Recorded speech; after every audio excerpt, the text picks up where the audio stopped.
Hey guys, Kevin Schmitt here. Vardaan. Pointing. Today is Friday, October 26th. We're going to show you guys how to carve a pumpkin, give you a few tips on not only picking out a pumpkin, but picking out a design and the tools you might need for carving the pumpkin. So we got a pumpkin carving kit, right? Basically, it comes with like all the tools you might need, Yeah, it's little like, knives and stuff. yeah, it's like to actually carve it. Yeah, so this stuff is what you use to scrape out the things inside the pumpkin.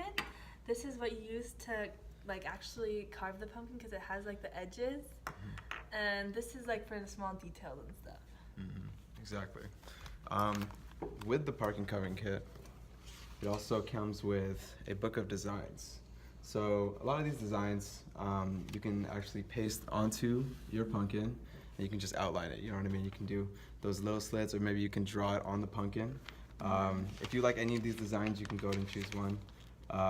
For us, we decided to do a little recreation of Jack the Skeleton from The Nightmare Before Christmas.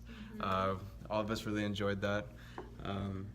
So here's a rough outline. Here's a rough outline of the design. Wendy, do you want to show the picture we found online? This is what we hope that it's gonna look like. Right there. Like this. Yeah.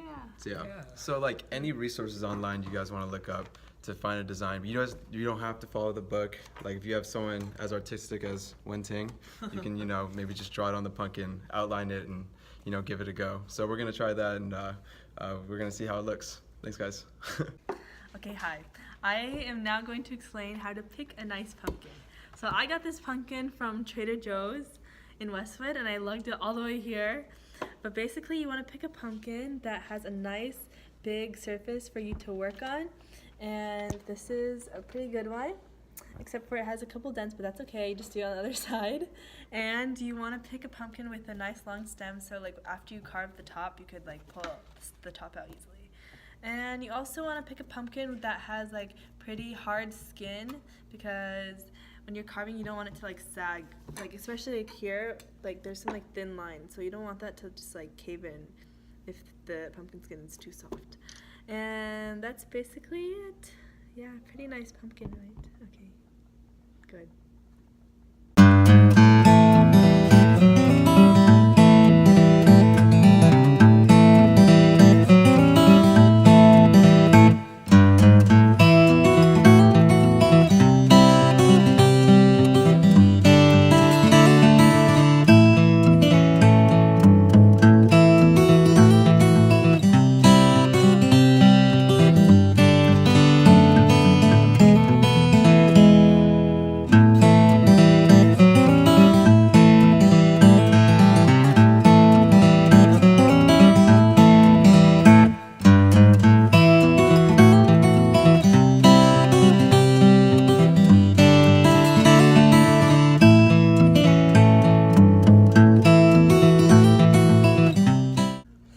Hey guys, we're back. So we just finished our Jack the Skeleton pumpkin. We are going to give you some last tips and tricks that we learned along the way of our pumpkin carving process.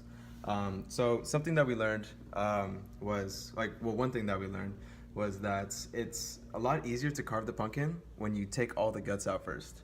So like, when you actually remove all the guts, it makes like removing the parts and like, actually looking at the design a lot easier. So do that before you actually start doing the whole design pumpkin carving process. Another thing that we learned, actually something that I learned, because it's my first time carving a pumpkin actually, was to put a newspaper underneath it as we carved it. So we put, if you saw the time lapse, we put the paper underneath it.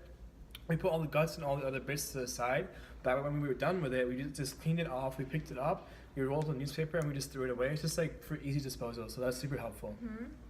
Okay, and the last tip is that when you cut off the top, so that you can put like stuff in after you're done carving, is to make sure that you cut in zigzags, so that way it's easier to refit in the cap. Because if you cut it in like a circle, then it's like harder to match. But if you cut it in a zigzag, it's like easier. Yeah. Thanks you guys so much for watching our pumpkin carving video. Have a good day. Woo, happy Halloween! Hey guys, Kevin here. I just wanted to give one last tip on your pumpkin carving. For all your pumpkin carving tools, you can just go ahead and give them a quick rinse. Maybe wash them with some dishwasher soap. And yeah, you can reuse them again for next year because there is no reason to like go out and buy a new kit next year. You can just reuse your tools. All right, guys, have a good Halloween. Take care.